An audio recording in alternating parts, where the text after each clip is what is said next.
जय हिंद, वंदे मातरम। सभी छात्रों का सनराइज करियर एकेडमी में तहे दिल से स्वागत है। सबसे पहले बच्चों, चैनल को सब्सक्राइब करें, शेयर करें और लाइक करें, कमेंट करें। आज का जो हमारा टॉपिक है, हम इस टॉपिक में सिंधु घाटी सभ्यता, जो हमारी सिंधु घाटी सभ्यता थी, सिंधु घाटी सभ्यता का पतन पढ़ेंगे कि आखिरकार हमारी जो सिंधु घाटी सभ्यता है उसका पतन कैसे हुआ।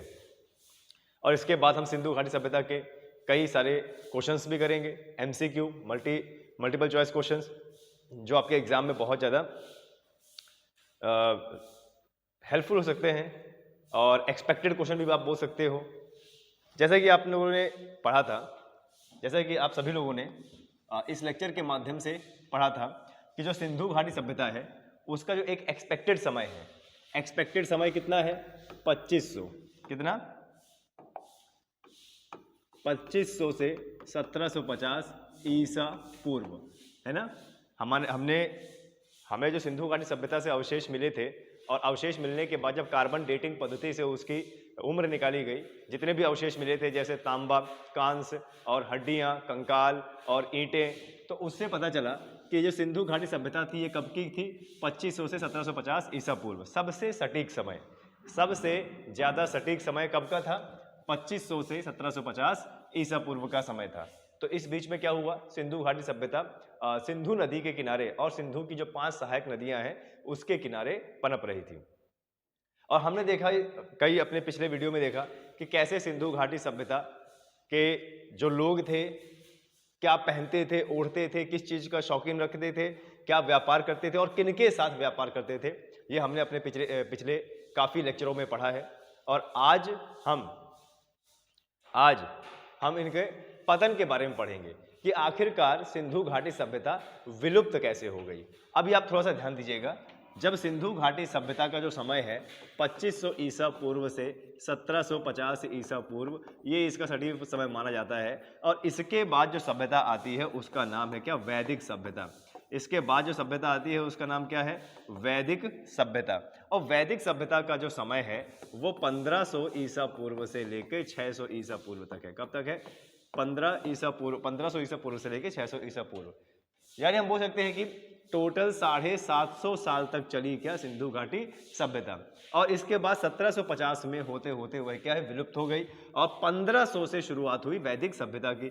अब देखो, जो 1750 है और ये 1500 है, इसके बीच में 250 साल का फर्क है। और ये 250 साल का हमें कोई भी साक्ष्य नहीं मिला है सिंधु घाटी सभ्यता के क्षेत्र में कि जो 1750 के बाद जब सिंधु घाटी सभ्यता विलुप्त हो गई, 1750 के बाद, तब 1500 ईसा पूर्व और 1750 ईसा पूर्व के बीच में क्या कौन जी रहे थे और क्या जीवन यापन कर रहे थे, कैसे लोग रहते थे, इसके कोई साक्ष्य नहीं मिले हैं। इसीलिए सिंधु घाटी सभ्यता और वैदिक सभ्यता के बीच का जो काल है उसे अंधकार का काल माना जाता है। ठीक है, आज का टॉपिक है सिंधु घाटी सभ्यता का पतन, कि सिंधु घाटी सभ्यता का जो पतन है वो कैसे हुआ। तो आपको बता दें, आज तक ये पता नहीं चल पाया है कि सिंधु घाटी सभ्यता का जो पतन है, सिंधु घाटी सभ्यता जो विलुप्त हो गई है, इसका कारण क्या है। आज तक ये नहीं पता चला कि कैसे विलुप्त हो गई सिंधु घाटी सभ्यता। एक जो इतिहासकार हैं और जितने भी आर्कियोलॉजिकल के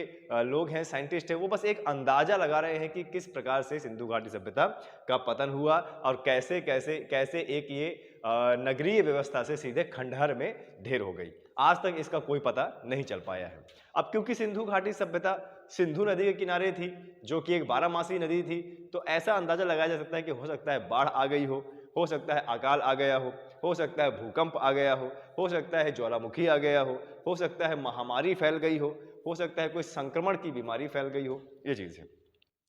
फिर भी बहुत सारे लोग अपना अपना मत देते हैं कि उस समय का अध्ययन करके किस प्रकार से सिंधु घाटी सभ्यता का विलुप्त या फिर सिंधु घाटी सभ्यता का पतन हो गया हो।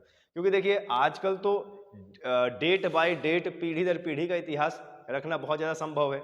और उस समय की जो लिपि है, सिंधु घाटी सभ्यता के समय की जो लिपि है, वो आज तक पढ़ी नहीं जा चुकी है। तो इससे ये भी अंदाजा लगाना मुश्किल है कि उस समय का जीवन यापन या उस समय कौन सी बीमारी या सिंधु नदी या और कौन सी नदी में बाढ़ आती थी, इस तरीके का कोई पता नहीं लगाया जा सकता। सिर्फ एक आकलन कर सकते हैं, सिर्फ सोच सकते हैं कि उस समय क्या हुआ होगा जो एकदम से सिंधु घाटी सभ्यता का पतन हो गया और 250 साल तक कुछ पता ही नहीं चला कि कौन से लोग वहां पर जीवन यापन कर रहे थे। फिर 250 साल के बाद का इतिहास यानी 1500 से 600 ईस्वी तक का इतिहास जानने को मिलता है, जिसको बोलते हैं वैदिक सभ्यता, जिसमें वेदों की रचनाएं हुई, आर्यों का आगमन हुआ भारत में, ये चीज है। तो चलिए जो भी पॉइंट है उसके माध्यम से पढ़ते हैं।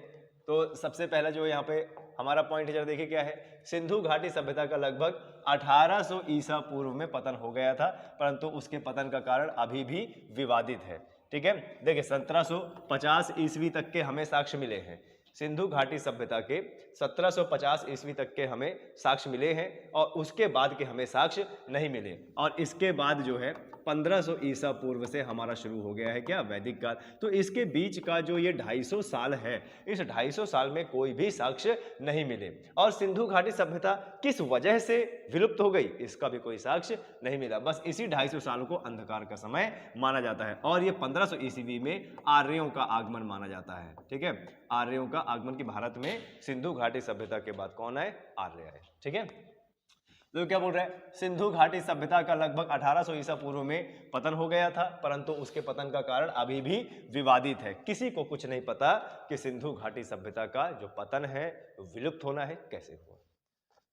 आगे बढ़ते हैं। एक सिद्धांत यह कहता है कि इंडो यूरोपियन जनजातियों जैसे आर्यों ने सिंधु घाटी सभ्यता पर आक्रमण कर दिया था और उसे हरा दिया था।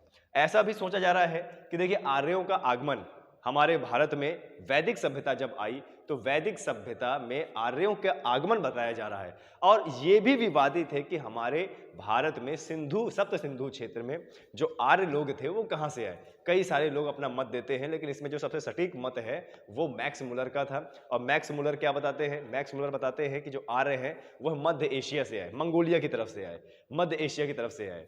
लेकिन ये भी अभी मिथ है, इसमें भी कोई सटीक जानकारी नहीं है। तो ऐसा जानकारी प्रतीत होता है कि जब सिंधु घाटी सभ्यता के लोग अपना जीवन यापन कर रहे थे तो 1750 के समय में भारत में कौन, इंडो यूरोपीय जनजाति जैसे आर्य सिंधु घाटी सभ्यता में आए और उनका आक्रमण हुआ, युद्ध हुआ सिंधु घाटी सभ्यता के लोगों के साथ और उन्होंने पूरा का पूरा तहस नहस कर दिया। लेकिन इसके भी कोई पुख्ता सबूत नहीं मिले हैं। और पुख्ता सबूत नहीं मिले हैं तो हम बोल सकते हैं कि ये भी एक बस सोचना है, आकलन कर सकते हैं आप, बाकी इसका कोई सटीक जानकारी हमें प्राप्त नहीं होती है। अगला, सिंधु घाटी सभ्यता के बाद की संस्कृति में ऐसे कई तत्व पाए गए हैं जिनसे यह सिद्ध होता है कि सभ्यता आक्रमण के कारण एकदम विलुप्त नहीं हुई है।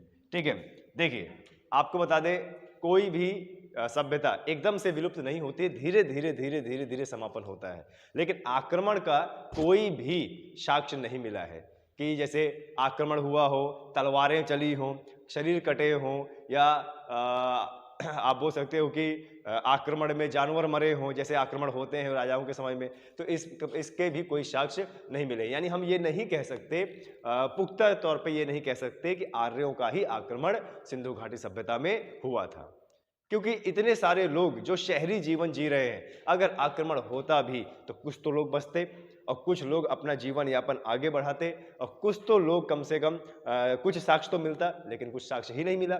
1750 ईसा पूर्व के बाद कोई साक्ष्य नहीं मिला है। तो आक्रमण भी एक पुख्ता सबूत नहीं है कि जिससे सिंधु घाटी सभ्यता विलुप्त हो गई हो।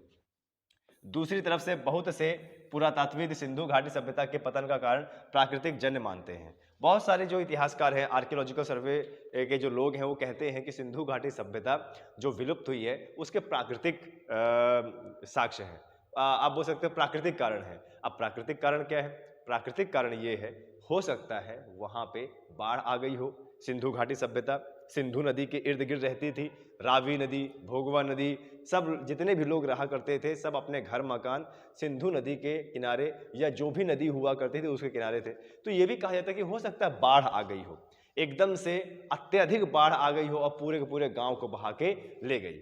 इससे सिंधु घाटी विलुप्त हो सकती है। और भी ये पता लगाया जा रहा है कि हो सकता है प्राकृतिक आपदा यानी भूकंप आ गया हो जिससे लोग मर गए हों, मकान ढह गए हों। हो सकता है ज्वालामुखी फट गया हो, पर अगर ज्वालामुखी फटता तो उसके चट्टानों के साक्ष्य मिलते, लावा के साक्ष्य मिलते। ठीक है, काफी बार ये भी पता लगाया जा रहा है कि हो सकता है कि उस समय सिंधु घाटी सभ्यता में कोई बीमारी फैली रही हो, महामारी की बीमारी फैली रही हो, जिससे एक के बाद एक लोग मरते चले गए या विलुप्त हो गए। आगे बढ़ते हैं। प्राकृतिक कारण भूगर्भीय और जलवायु संबंधी हो सकता है। हो सकता है उस समय की ऐसी जलवायु हो गई हो जिसमें लोग सरवाइव ना कर पाए हों और इम्यूनिटी कम हो गई हो और धीरे धीरे उनका क्या है, डेथ हो गया, विलुप्त हो गए वो लोग, है ना।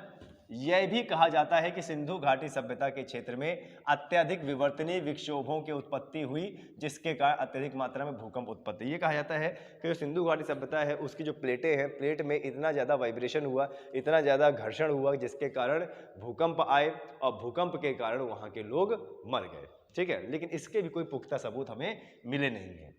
एक प्राकृतिक कारण वर्षण प्रतिमान का बदलाव भी हो सकता है। ये भी लोग मानते हैं, साइंटिस्ट मानते हैं कि जलवायु के परिवर्तन की वजह से इतनी ज़्यादा वर्षा हुई कि वर्षा के कारण पूरा का पूरा सिंधु घाटी सभ्यता डूब गया और वहाँ के लोग मर गए। पर इसको भी हम नहीं बोल सकते कि सिंधु घाटी सभ्यता, जो कि एक शुष्क क्षेत्र है, वहाँ पर इतनी ज़्यादा बारिश हुई हो कि पूरा पूरा सिंधु घाटी सभ्यता डूब गया। अगर हम सिंधु घाटी सभ्यता को ध्यान से देखेंगे तो एक ऐसे क्षेत्र में है, भले ही वहाँ से सिंधु घाटी नदी गई है, लेकिन वह पूरा एक शुष्क क्षेत्र है और शुष्क क्षेत्र में इतनी भयंकर बारिश होना असंभव है। तो ये भी एक मिथ है और इसका भी कोई पुख्ता सबूत नहीं है। आगे देखो क्या बोल रहा है। एक अन्य कारण यह भी हो सकता है कि नदियों द्वारा अपना मार्ग बदलने के कारण खाद्य उत्पादन क्षेत्र में बाढ़ आ गई हो, है ना। देखिए, हर साल जो है नदियाँ उफान में आती हैं क्योंकि जल भराव होता है, अत्यधिक बारिश हो सकती है। हो सकता है कि नदियों ने थोड़ा बहुत अपना जल मार्ग बदला हो और उसमें अच्छा खासा उफान आया हो और पूरे खेत खलिहान घरों को बहा के सीधे अरब सागर में डाल दिया हो। तो ये भी एक कारण हो सकता है, कुछ भी हो सकता है इस दुनिया में। तो इन प्राकृतिक आपदाओं को सिंधु घाटी सभ्यता के पतन का मंद गति से हुआ है, परंतु निश्चित कारण माना गया है। ठीक है, देखिए, प्राकृतिक कारण जो भी हो सकता है उसमें एकदम से कोई सभ्यता नहीं डूब सकती है। तो कई साइंटिस्ट ये भी बोलते हैं कि सिंधु घाटी सभ्यता का जो पतन है वो एकदम से नहीं हुआ है, वो धीरे धीरे हुआ है। धीरे धीरे वहाँ के लोग विलुप्त होते चले गए। हो सकता है कि सूखा पड़ गया हो और सूखे की वजह से वहाँ पर कोई अनाज ना पैदा हुआ हो और बारिश का पानी दूर तक ले जाने में कठिनाई हो, तो वहाँ के लोग पलायन कर गए, वहाँ के लोग कहीं और चले गए। लेकिन अगर सिंधु घाटी सभ्यता के लोग कहीं और पलायन कर जाते तो उनके वस्तुओं के साक्ष्य हमें जरूर मिलते। तो इसको भी कारण एक तरीके से असंभव कारण माना गया है, सटीक कारण नहीं है। आगे बढ़ते हैं। देखिए, तो ये सब कारण थे आपके सिंधु घाटी सभ्यता के पतन के कारण। ये सिंधु घाटी सभ्यता के पतन का कारण जो था ये पार्ट 1 था। हम दूसरा पार्ट भी लेके आएंगे इसके साथ में और रिसर्च करेंगे कि आखिरकार सिंधु घाटी सभ्यता के विलुप्त होने का क्या क्या कारण था।